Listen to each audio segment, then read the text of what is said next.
Hello, boys and girls of the YouTube world. I'm Jesse. Welcome to Better Than Common Garage. Behind me, we have a broken edge, or a dull edge, or an edge in need of repair. Oh, hello, and welcome to Better Than Common Garage. I'm your host, I think, for the most part. No, that's stupid.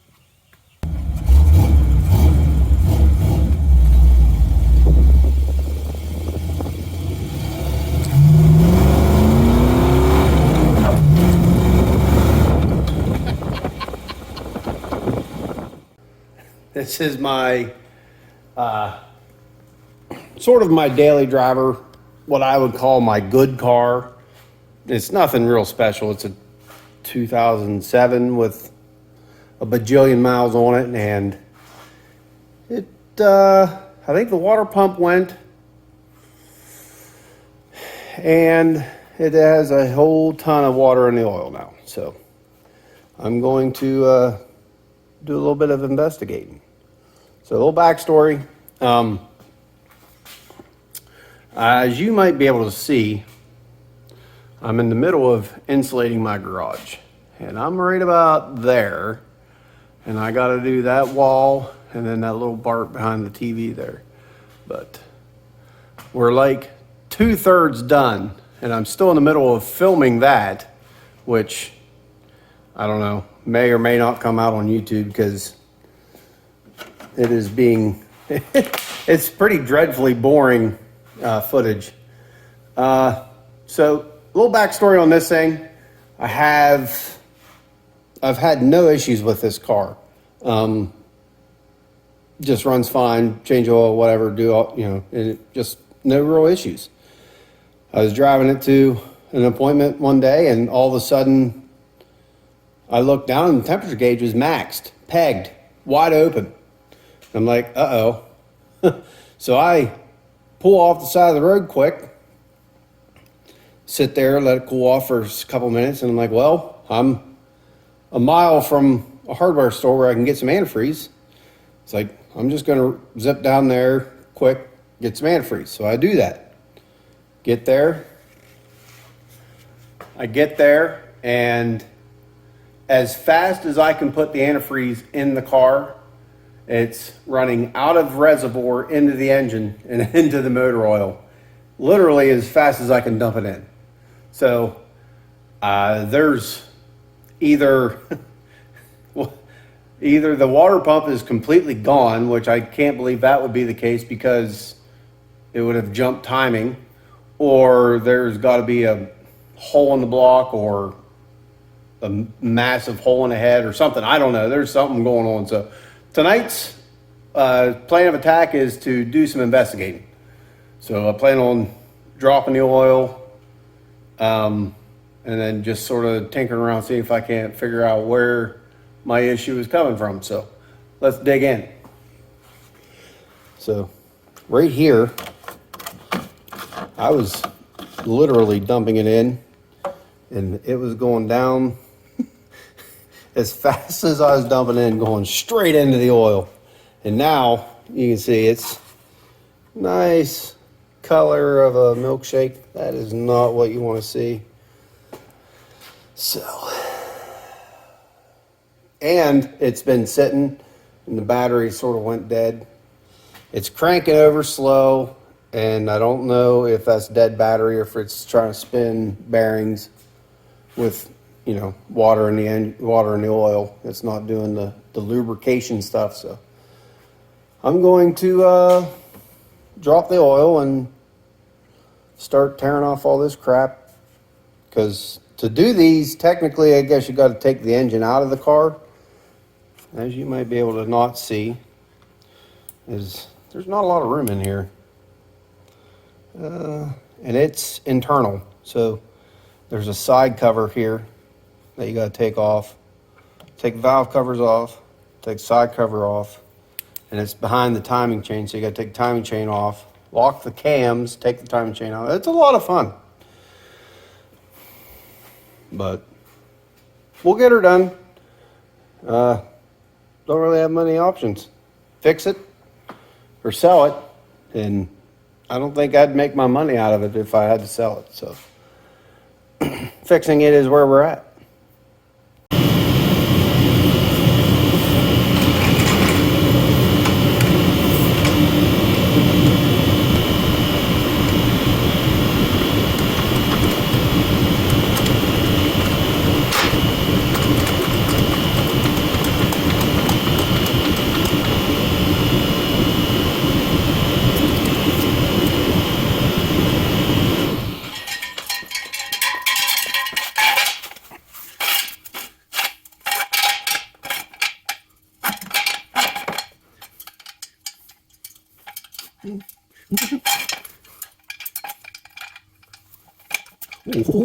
Well, if they want you to use it, why can't you use it?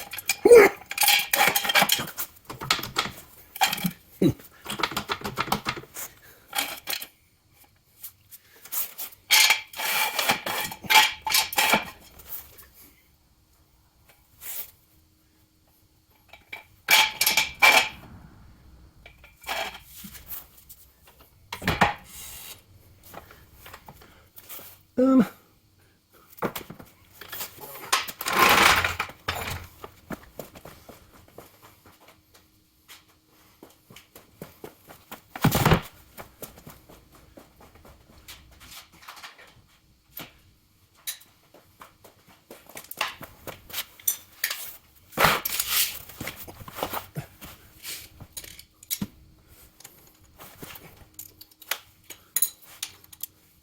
Wrong way. Oops. No, wait. No, it's... Wait, ow.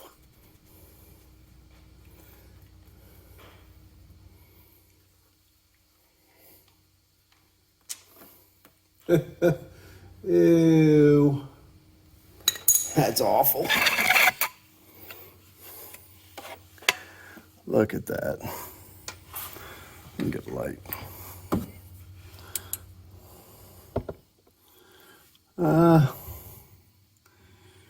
Houston, we have a problem.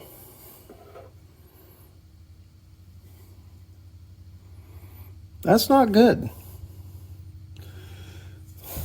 But yeah, you can see where the water pump was leaking. All that there. Other than that, the stupid thing is pretty clean. Boy, I hope I didn't hurt the engine. They don't really give you a whole lot of room in here to do things. All the activities that I need to do. Well, okay.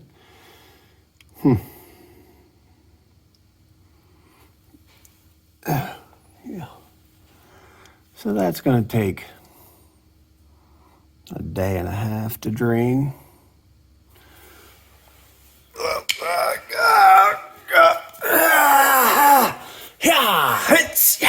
Okay.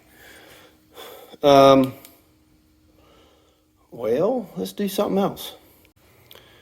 All right. We're starting to make a little bit of room in here. Got rid of some of the air intake stuff.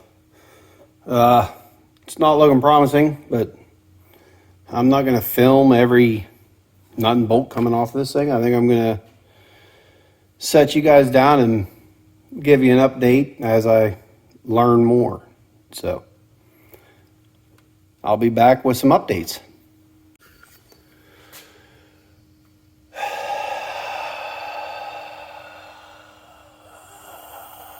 I got updates. It's not good. So let me start with the good news.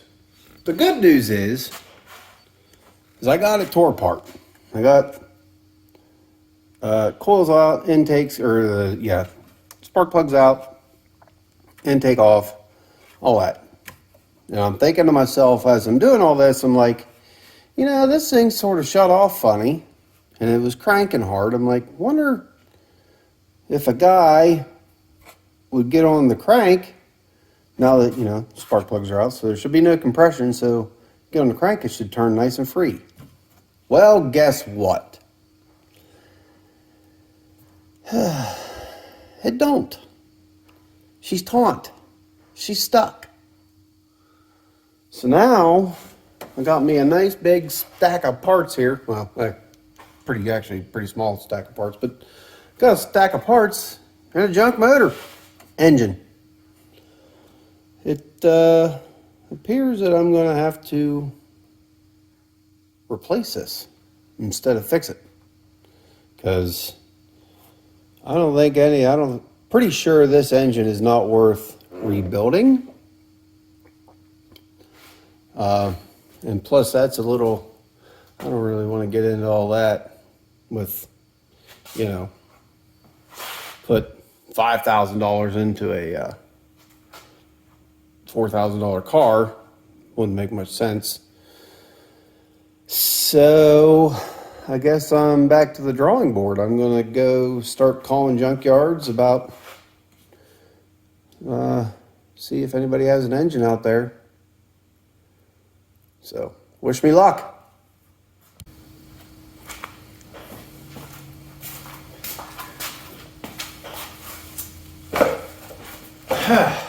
Well, it's the next day. I've done some thinking and a little bit of praying, and I really don't have a clear-cut path just yet. So here's my dilemma. I got a couple options. I could take it to a shop, have the work done. I could sell it as is, just get it out of here. I don't want to deal with it. That's an option. I really would like to fix it myself. That could be as easy as just switching motors. That's not a very, very skilled job, but it is pretty labor intensive. I could rebuild the motor that's in it. I don't think that it's worth that. I got to do a little bit of searching on some of the local junkyards to see if I can find an engine for this. I mean, there's a bajillion of these things out there, so there should be some laying around.